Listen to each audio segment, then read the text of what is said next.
예루살렘 성전이 완공이 됐고, 그리고 에스라가 율법 학자로 급부상하면서 아닥사스다 왕, 페르시아 왕이었죠. 그 왕에게 조서를 받아서 에스라가 예루살렘으로 귀환하게 됐을 때 함께 가서 예물을 드리고 또 하나님 앞에 번제를 드리고 하면서 이제 조금씩 나아지는 것 같았었어요. 그러나 어제 우리가 말씀을 살펴본 바와 같이 다시 시간이 조금 더 흐르다 보니까 다시 예습성으로 돌아가는 그런 이스라엘 백성들을 보게 되었습니다. 그 예습성이라고 했었던 것은 뭐냐면 이방 여인과 섞이는 일이 생기게 된 거죠. 이방 여인을 아내로 맞이하거나 그리고 며느리로 맞이하는 일이 벌어지게 된 겁니다. 이것은 이스라엘 백성들에게 있어서 가장 큰 최악이었었던 그런 사건 중에 하나였었어요. 이방 여인을 단순히 그냥 이방 여인을 취해서 맞이하는 것으로 끝나는 것이 아니라 이 결혼이라고 하는 것, 그것은요, 단순히 가정을 하나 이루어가는 것뿐만 아니라 자신들이 섬겼던 신까지도 같이 데리고 오게 되는 겁니다. 그러니까 모든 잡신들이 함께 있게 되는 거예요. 이방 여인을 아내로 맞았다. 이것은 이방 신까지도 같이 들여오게 된다라고 하는 뜻인 거예요. 그래서 예루살렘에는 하나님의 거룩한 성전이 있고 말씀이 있고 그럼에도 불구하고 이방 신들로 가득한 그런 안타까운 현실이 벌어지게 된 거예요. 이것은 이스라엘 백성들의 귀환한 그런 백성들의 모습이만 아니라 그 조상들에게서부터 시작되었던 그런 모습이었어요. 그래서 하나님께서 그 모습 때문에 다른 이방 민족들에게 이스라엘을 다 넘겨버리고 말았지 않았습니까? 그래서 멸망까지도 됐는데 그것을 알고 그것을 듣고 살아왔었던 이스라엘 백성들임에도 불구하고 지금 또다시 그런 모습을 보고 있다고 하는 거예요.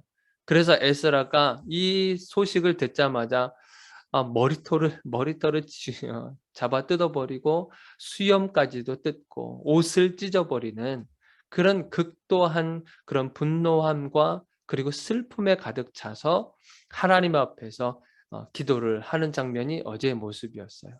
어떻게 우리 백성들이 이렇게 망가질 수 있는지 하나님 앞에 제가 얼굴을 들 수가 없겠습니다.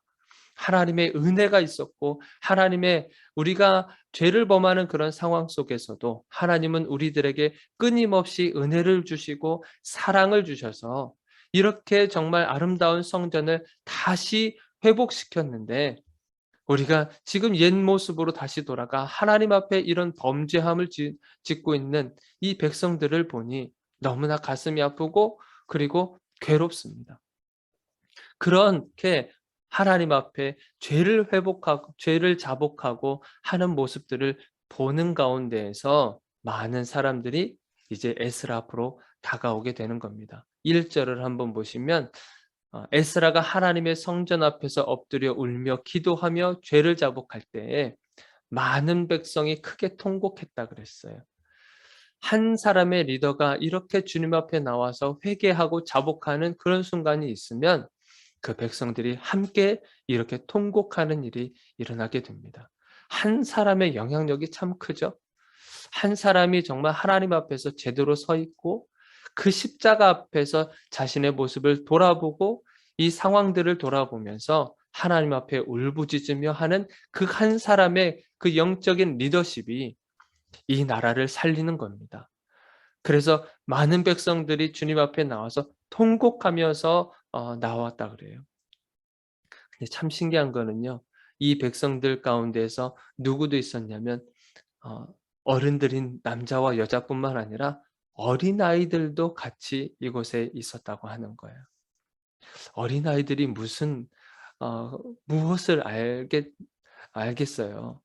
그런데 성령님께서 그 감동을 주시면서 이 어린아이까지도 하나님 앞에 나와서 통곡하며 회개하는 역사가 일어나는 겁니다. 간혹 우리가 어 수련회를 하거나 이런 모습들을 봤었을 때 어린아이들이 이렇게 눈물을 흘리는 것을 본 적이 있어요. 저도 이제 그런 집회를 하거나 했었을 때 참 이 아이가 무슨 죄가 그렇게 많아서 이렇게 회개하고 눈물을 흘릴까 했는데, 어린아이라도 이것을 성령님께서 감동을 주시면 이 회개가 나온다고 하는 거예요. 자, 어찌 됐건 이런 어린아이까지도 다 나와서 지금 통곡하며 회개하고 있는 장면을 보여주고 있습니다. 그중에 한 사람이 나와서 무엇이라고 얘기하냐면, 3절 중간에 보니까 "이 모든 아내와 그들의 소생을 다 내보내기로 우리 하나님과 언약을 세우고 율법대로 행할 것입니다." 자기네들이 단행을 한 게 있어요. 정말 결단을 한 것이 있습니다. 자기네들이 하나님 앞에 나와서 회개를 하면서 결단한 것이 뭐냐면, 우리가 이방 여인과 결혼을 했다면 그 이방 여인과 그리고 그 사이에서 난 자식들을 전부 다 내쫓기로 우리가 결정을 하겠습니다. 그렇게 나온 거예요. 그래서 이것을 에스라가, 그러면 5 절에 보니까 에스라가 일어나 제사장들과 레위 사람들과 온 이스라엘에게 이 말대로 행하기를 맹세하게 하며 무리가 맹세하는지라. 무리들도 이것을 지금 같이 "우리도 그렇게 하겠다." 그렇게 결단하고 나오는 장면이 보이는 거예요. 그래서 에스라가 모든 이스라엘 백성들은 전부 다 예루살렘으로 모이라고 명령을 합니다. 예루살렘에 모여서 결단을 이제 선포하게 됩니다. 어떤 결단이냐면, 아까 말씀드린 대로 이방 여자를 아내로 삼아 이스라엘에 죄를 더하게 했으니, 그래서 그 여인들과 그 소생들을 전부 다 내쫓기로 해라. 그리고 끊어버려라. 그렇게 명령을 내립니다. 여러분들, 이 명령을 받았었을 때 어떤 생각을 했겠습니까? 어찌 보면은 정말 어 아내를 내쫓는 거잖아요. 그리고 이방 여인이라 할지라도 내 혈육이고 그리고 내 자식이란 말이죠. 그런데 그 아내와 자식을 전부 다 끊어버리고 내쫓으라고 하는 명령을 하게 됩니다.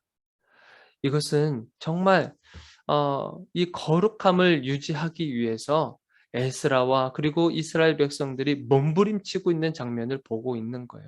자신들의 잘못을 회개할 뿐만 아니라 그것이 어디서부터 시작되었는가, 그 뿌리를 찾아내서 그것을 끊어내고 있는 장면을 보고 있는 거예요. 이방 여인을 끊어버리고 자식을 내보내고 하는 것, 이거 쉽지 않은 일이지만 이들은 모두 다 그렇게 하겠다고 결단을 내리는 거예요. 이방 여인과 그리고 그 아내들과 자식을 끊어내는 것은 하나님의 말씀에 불순종해서 나타난 결과물이잖아요. 하나님의 말씀에 불순종해서 나타난 결과물들, 이방 여인 아내와 자식들을 다 끊어내는 것, 이것은 불경건한 모습을 끊어내는 것을 말하는 겁니다. 오늘날 우리가 살아가면서 이런 하나님 없이 살아가고 하나님의 말씀에 불순종하고 살아가는 그 모습 속에서 나타나는 결과물들이 정말 많잖아요. 말씀이 없어서 그래서 부정직한 모습이 나타나기도 하고, 또한 때로는 악한 관습들을 우리가 행할 때도 있습니다. 최근 들어서 어떤 법인 카드라든지 이런 것에 대해서도 불분명하게 부정직하게 사용하는 그런 모습들도 보게 되고, 우리가 때로는 이런 성적인 문란함들, 그리고 불륜 같은 것들, 어떤 성착취하는 그런 모습들, 그리고 살인하고 하는 모습들, 괴롭히고 그 괴롭힘을 하면서 즐거워하는 그 모습들, 사람을 인격적으로 대하지 않는 거죠. 그리고 때로는 외국인 노동자들에 대한 어떤 그런 임금을 전부 다 제때 주지 않는 거, 일부러. 그런 모습들. 우리가 개인적인 모습들도 찾아볼 수 있어요. 우상을 숭배하는 것. 하나님을 떠나서 우상에게 모든 인생을 맡기는 것. 그것이 어떤 일들이 있겠어요? 점을 본다든지 하는 그런 거지 않겠습니까? 오늘의 운세는 어떤가? 이런 것을 찾아보면서 거기에 내 인생을 다 걸고 있는 사람들의 모습들. 이것이 하나님을 떠나서 나타나는 그런 모습이에요. 술 취하고 방탕하고 하는 이런 도덕적인 어, 그런 모습들이 하나님을 떠나서 나타나고 있는 현상들인 겁니다. 이 이스라엘 백성들에게도 하나님의 말씀이 있었고 했었지만 그 말씀을 떠나서 하나님을 떠나서 살다 보니 이들의 예습성이 나타나게 되고 이방 여인들과 결혼을 하게 되고 거기에서 자식들을 낳으면서 살아가고 있는 모습들. 그것을 다 끊어내고 있지 않습니까? 끊어낼 수 있는 유일한 방법은요. 우리가 우리 힘으로는 할 수가 없어요. 우리가 끊어낸다 할지라도 여러분들 생각해 보세요. 이렇게 이방 여자들과 결혼해서 그 부인을 쫓아냈어요. 그리고 자식들을 쫓아냈어요. 만약에 하나님께로 돌아오지 않으면 다시 옛 습성으로 돌아가고 가는 것이 우리 인간의 모습이란 말이죠. 우리가 이것을 다 끊어냈습니다. 뭐 부정직한 거 내가 정직하게 살기로 다짐해서 그것을 끊어냈어요. 그런데 다시 내가 하나님 앞에로 돌아가지 않으면 다시 옛 모습으로 돌아간다고 하는 거예요. 그러니까 이 끊어내는 것은요. 한순간에 그냥 단번에 그렇게 할 수는 있어요. 그러나 우리가 영원히 이것을 끊어낼 수 있는 방법은 유일하게 할 수 있는 방법은 무엇이냐면 하나님께로 돌아가는 거예요. 말씀으로 다시 돌아가고 하나님께 가까워지려고 하는 그런 몸부림이 있어야 된다고 하는 거예요. 그런 모습이 되었었을 때 우리가 영원히 이것을 끊어낼 수 있는 것입니다. 우리는 굉장히 연약한 존재들이에요. 이스라엘 백성들을 봐서라도 우리의 모습과 너무나 똑같습니다. 하나님의 역사하심을 봤어요. 그리고 하나님께서 기적을 일으키시는 것을 봤어요. 그리고 경험했지만 다시 옛 모습으로 돌아가고 있는 것이 우리들의 연약한 인간의 본성들인 것입니다. 그래서 우리는 우리가 다짐해서 내가 다시는 하지 말아야지 하면서 다짐하지만 정말로 이것을 끊어낼 수 있는 정말 그 방법은 우리가 하나님께로 자꾸만 돌아가려고 하는 그 몸부림이 있어야 되는 것입니다. 성령의 지배받으셔야 됩니다. 다른 것에 지배받고 다른 것에 의지하지 한 것이 아니라 성령의 지배를 받으시면 우리가 그것을 능히 이겨낼 수 있고 끊어낼 수 있는 것입니다. 오늘 하루를 살아가실 때 여러분들 내 안에 혹시 그런 불순종으로 인해서 있는 그런 결과물들은 없는가? 그것을 한번 살펴보시고 하나님 내가 성령의 능력으로 이것을 끊어낼 수 있게 하여 주옵소서. 그런 마음을 가지고 오늘 하루 살아가시기를 주님의 이름으로 축원드립니다. 우리 함께 기도하도록 하겠습니다.